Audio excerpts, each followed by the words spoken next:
Basically got our heads down and worked and travelled the country taking pictures of anything we could because we had no drawings. Okay.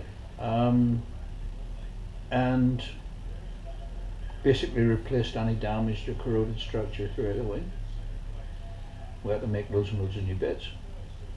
And when we were putting it together, we tried to keep, if we could retain any original skins that were serviceable or could be made serviceable. We did that, but there's a lot of new skins on that. So with the spars, you say you made each light. Were both wings required? Because they've got front and rear spar. So were they? It's only one wing. So it's just one wing. And one wing was worse than the other. Okay, so just one spar rather than both spars. Yes. Okay. Yeah. We sourced some ailerons for Kermit as well. They were all beat up, so right. They've been rebuilt, and obviously they were Mark II wings. So they had to be converted to Mark V configuration. And what does that involve? It involves mostly the leading edge, because a big air scoop on the starboard wing on the Tempest V. Right.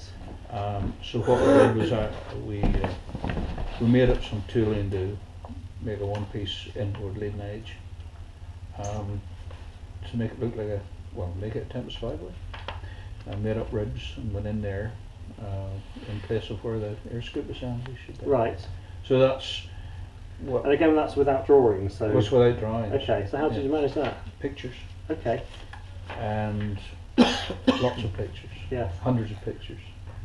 And I've got a set of bound volumes of the Airplane magazine for all the war years.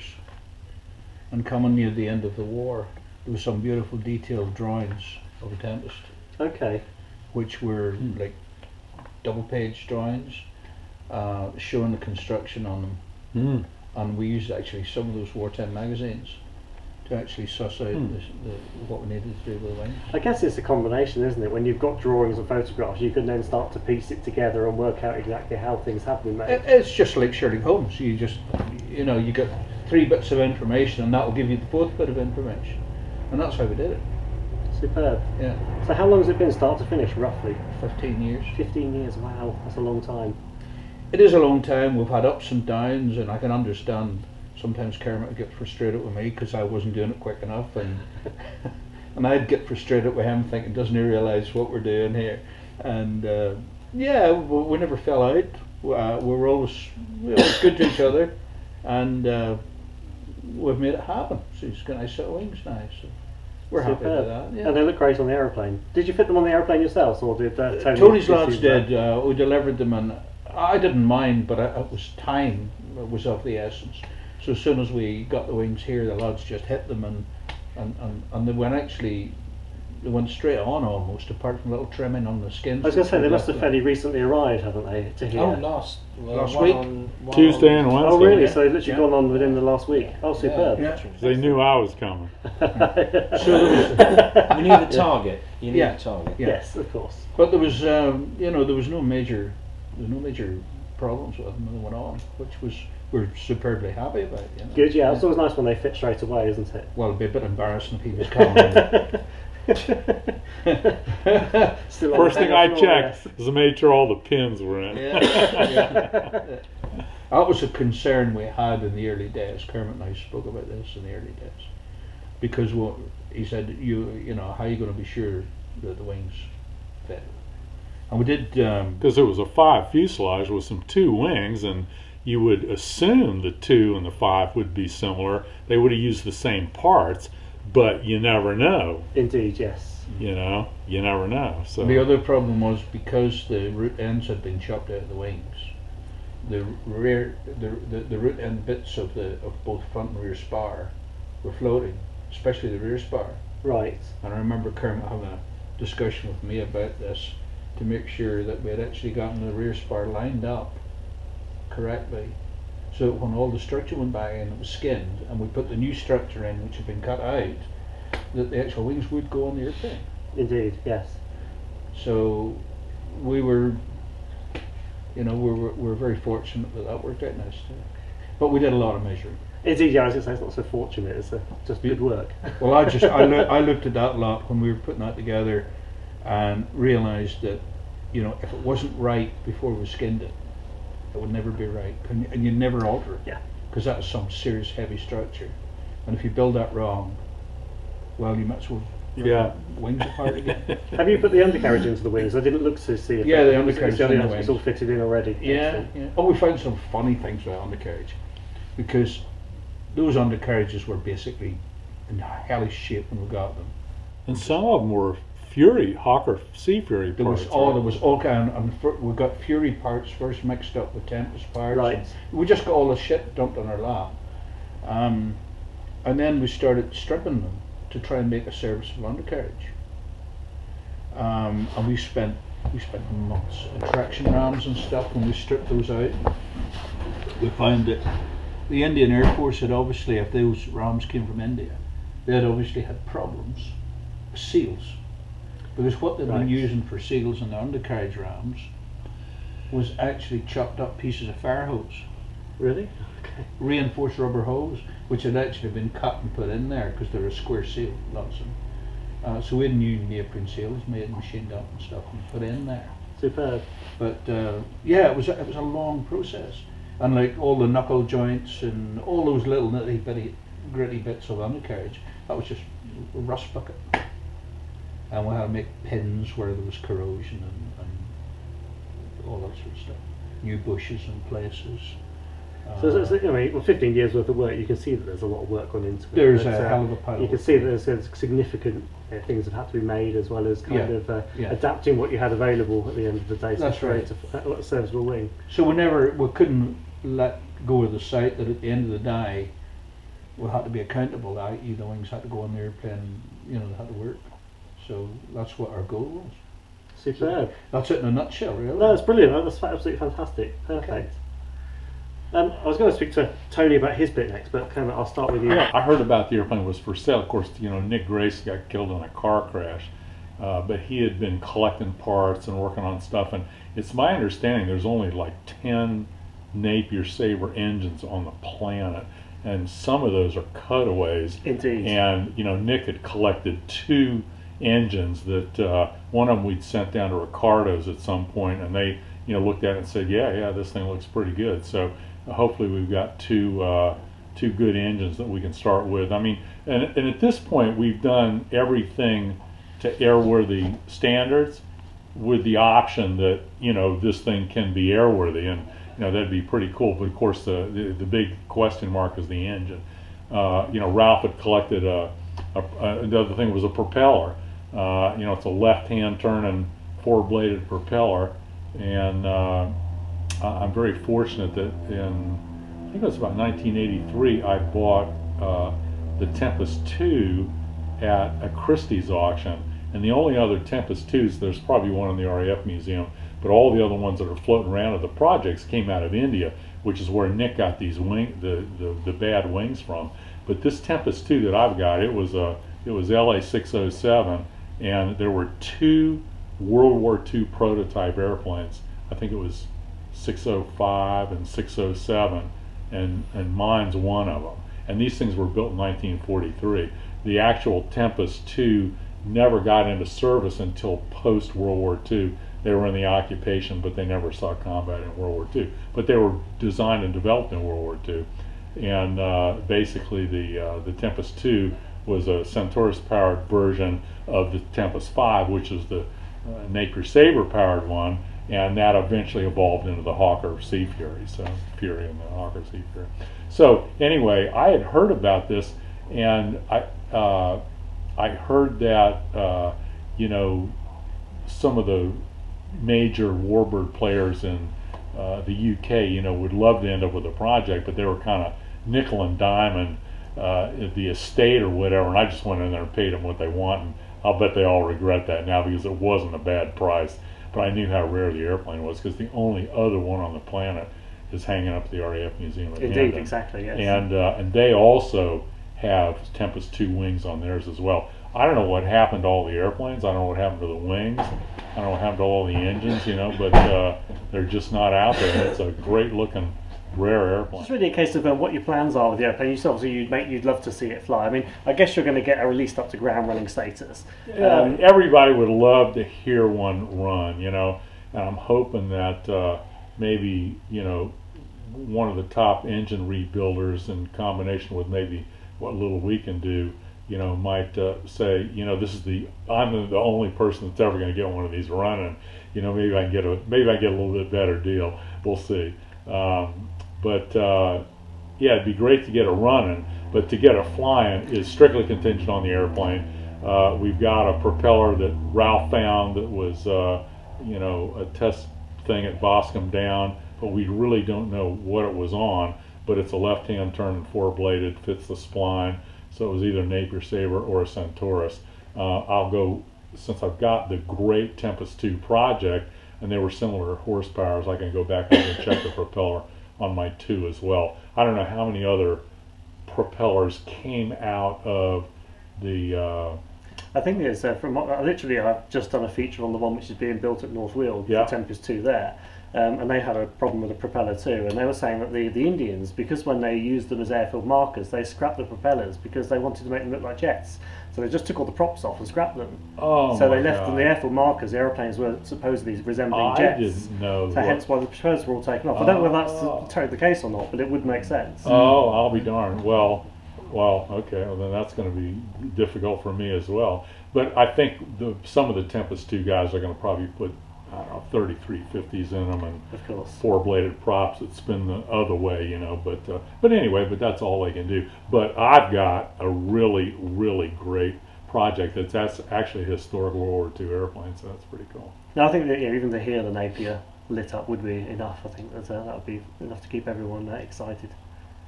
I look forward to seeing that. All 12 anal British Tempest V enthusiasts, they'd get really excited. We'd have a lot of visitors, that's for sure. Actually, I went to see it at Carolyn's place, didn't I? With you in about 1991, 92, something like that. And well, it eventually got shuffled to here, and it was a pretty big deal in many ways because there was so much missing of it. You know, I mean, there was nothing far more forward. Right. And in fact, there were no wing root fairings. There were no belly panels. So really, everything was missing off it. No prop. No propeller. No radiator. I mean, at that time, there was no engine. We didn't see an engine until later on, did we? No. The two engines came from Nick Gray's. Yeah, but from our point of view, when it arrived, we didn't even have an engine. There were no engine mounts, for instance, other than the basic structure for holding the engine.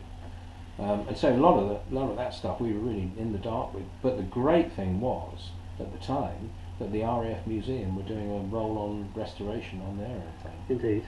So we thought we only had a short period of time to do it. So we actually moved everything out of here. We rented a factory which Hampshire Aeroplane Club, Vivian Bellamy's operation had got, which was down in Harewood Forest, near the other side of Andover. Right. And we set up a factory there with in particular one chap who was a real expert at making cowlings. And we borrowed the RAF Museum's cowlings, we dismantled them all, and the big dustbin which holds the radiator, that was the important bit. And then of course all the other bits started to come along. We realised how important everything was. Everything was specialised, everything had got funny shapes, it was all heat treated. So we had to put a heat treating facility in so we could heat treat everything as and when we did it. That's where I took the centre section after I had it. Yeah, you did. Andover. I took the centre section, I took a Napier Sabre to Andover, delivered them there for him to do that job. Yeah. Yeah, there's no way you could make that cowl by drawing or by just looking at pictures. I think it's great that the RAF Museum had it, isn't it? Oh, otherwise you'd have been... I mean, there were 400 separate pieces, and of course everything's right and left as well on it. That's a so lot of everything pieces. you make is right. Yeah. And so we made it. I mean, it took a year to strip it and make a jigger before we actually started to make metal. It was a year's work for one guy. Wow. Yeah, just the fact that they allowed us to drill everything. Of course, what we were doing is we were kind of restoring and renovating, their thing as well. So it was, as long as they trusted, and I think they were happy with what we sent them back. And then, we then did all the cowlings, all the panels, everything. We never really did everything we needed to, sadly, because some of their aeroplane is missing. For instance, the radiator header tank is missing. Right. They didn't have one. We have one off whatever the Napier Sabres came from. On one of them, there was a radiator, an annular header tank. It should be a half moon header tank, but we think the fittings of it are correct. So at some point, you're going to have to tackle that. And we have no coolant pipes for the aeroplane. The coolant pipes for the aeroplane don't exist. And some were missing off the Hendon aeroplane, as far as we know. So from our point of view, really, it was a case of obtaining, copying, and going from there. And really, it's been that consistently. The actual renovation work that we've done, yes, we've been through the fuselage frame. That had already been gone through by Nick Grace and his engineer, right? 25, 30 years ago. But it needed a certain amount it needed doing again because time it's sitting around, and a lot of components we bit by bit have gone through. We've done the rear fuselage. Sadly, that was all painted in its correct D-Day colours, hand painted and everything. But we photographed it well, then stripped it, right, and gone through. Do you have a picture of the markers that you might let us have? Tom has. Tom, okay, I can email Tom. Okay. Tom did it for me. Have you sent all that over the airplane? Have you got? Is it on the prints or the digital? They're all digital. Yeah. Just send it to him. I think you've got something anyway. Make a disc and send it everything you got with the airplane historically. Yeah. I'll send you all my pictures and drawings as well. Yeah. Because we've done drawings, we took pictures. The aeroplane had been damaged in a landing accident in Holland. Right. So the back end of the lower part of the fuselage behind the tail wheel was damaged, and all the mounts of the tail wheel were damaged. So we restored the whole tail end in the end, made the elevators, they didn't exist, so we made brand new elevators from scratch by borrowing the ones from the RF Museum. Right. What else did we do? I really is collecting bits and pieces turned up. We're doing a rudder at the moment for it, which that didn't exist other than a few parts of it, but now we've got pretty much everything, the bits that we've either manufactured or have managed to acquire. Radiator. And one to copy. Didn't have a radiator. Radiator, which of course is a major nightmare. It is. It's quite a unique part, isn't it? Well, and it's this size. It weighs something in copper and brass. It's got to weigh 800 pounds. It's huge. It's got 12,000 separate tubes in it, which all individually have to be engineered to fit. It's got an oil cooler in the middle. It's a big Hurricane radiator. Is this a process you've already started? Yeah. Anglia radiators. In fact, I thought it was 10 years they've had the radiator, and they said to me, don't underdo it. We've had it 12 years. And fortunately, we were fortunate in that all we had was the RF Museum radiator to copy. And during the time that was there, we came across a crashed radiator, right, which was actually not that bad, but you couldn't use it. We could use some fittings of it and all the inlet and outlet pipes. So we transferred all of those into a new case, and then we had a pain in the arse time trying to find the tubes for it. Tubes are made in Germany. You can only buy them through a guy in New Zealand. He wanted to make the radiator, so he wouldn't tell us where they came from. Nobody else over here used to make them. They don't make them any longer. So we had to buy them from the guy in New Zealand to be exported from Germany to New Zealand and New Zealand to here, which has been a real pain in the arse. And now somebody's got to stand at a bench and do 24,000 on each tube. So the radiator will start to go together. That's the last big job to get the rad done, which is a massive exercise. There's another 2 or 3 months work in it. Well, it's interesting. It sounds like the radiator's almost taken as long as the wings have. Oh, it has. So yeah, it's yeah. a It has. significant Well, part. yeah, the problem is we couldn't get tubes for it for years. We eventually found the drawings for the radiator, which is quite important. And it's a good job we did find them, because the process of making it is slightly different to the way we expected. And it's a major exercise. So, I mean, there is only, at the moment, there's only 2 people in the world who can knock these radiators up. Spitfire radiators. The only guy who can make them is a guy in Cambridge at Anglia Radiators. There isn't anybody else. Everybody else who attempts to do it, they eventually fly for 5 hours, and he gets the radiator to repair. They don't know how to do it. You would thought, with the wit of man, somebody would set up to be able to do it. That's like the old boy Phipps who was making the coolant pipes for the Spitfires. They dragged him out of retirement at about, what, 93 years of age, Yeah. to make some coolant pipes for Spitfires. Well, he's he's gone, not- hasn't he, now? Aye? He's gone. He's gone now, is he? Eric Phipps, wasn't it? No, it's important to protect these skills, aren't they? They'll get lost otherwise forever. Yeah. Yeah, it is. And I mean, they don't realise how work intensive it is. How about for the cockpit of the aeroplane? Because I was just looking in, there's no instrument panel, for example, in there at the moment. we've taken stuff out because we pulled the fuel tank out of it. And, Right. But you know, we've never done anything in it. We've never done anything. There's boxes of bits and pieces. Okay. You've got boxes of stuff as well, haven't you? And we've never really got that far, because that's the easy bit. The easy bit is instruments and yeah, it's all standard British stuff. Same as a When you're missing Same. radiators, yeah. cowling, I mean, you know, the other stuff. And you know, there's some of these things you're just never going to be able to get, and the easy stuff is all the electrical bits and pieces, fuel filters, oil filters, all that sort of stuff. You know, it's standard British stuff. You know, if it came off a Mosquito, it'll probably go on that. Yes. You know, that kind of stuff. So the cockpit trimmings and details are irrelevant, really. Your gun sights are all the same as the standard gun sights that are used in everything else. You know, we're talking about armament and guns. You know, eventually you can find all that sort of stuff. Yeah, it's the unusual. I mean, we need tyres for it. Right. Tyres are a problem. We will find some. How about brakes? The bags. Brake bags, we don't have any brake bags for it. We've overhauled the drums and the wheels. And they're not similar to Sea Furies. They possibly are. Right. They possibly are. We actually didn't Yeah, get you into would it think. thinking that wouldn't be Yeah. so much grief. And you could probably use Sea Fury stuff, I don't know. We know that undercoach doors aren't Sea Fury. No, we know that now. Yeah. Yeah. But lots of little things. I mean, for instance, you know, Kermit had this connection in Russia to make the cowling fasteners. I mean, we didn't have any cowling fasteners at all, but when you look at it, there's several hundred cowling fasteners. You know, actually they are made in this country now, but they're like £50 each. So, you know, what did it cost you to make them? A lot of money.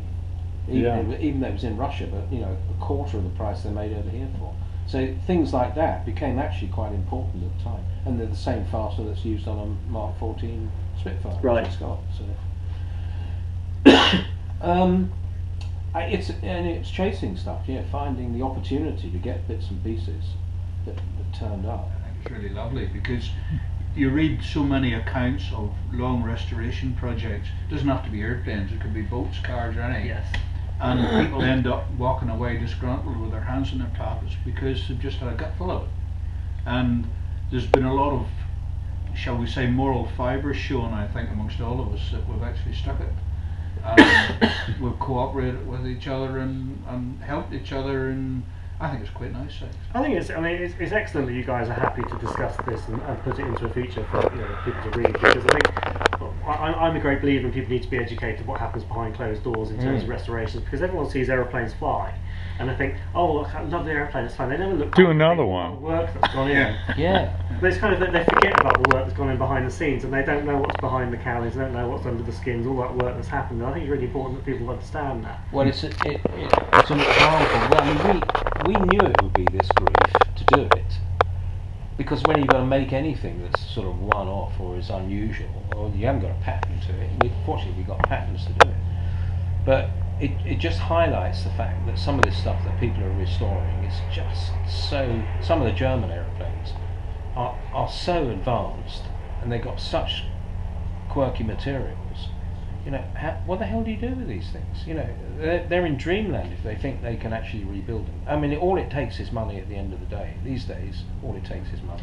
But from what you've been Thank describing, God. it's not just money, is it? Yeah. You can't throw endless money at something which can't be No, made. you You need can't. people that have got skills to do it. Yeah. I mean, that's the ingredients is all there to actually get it flying. I mean, it's going to be there's still a huge amount of work to do. Indeed. But, you know, if we hadn't have had the Hendon aeroplane, It'd be a lot further back. And yeah. you I know, don't know what you'd ever do. well, yeah, and these other guys that think they're going to get a Typhoon run, what are they going to do for an engine?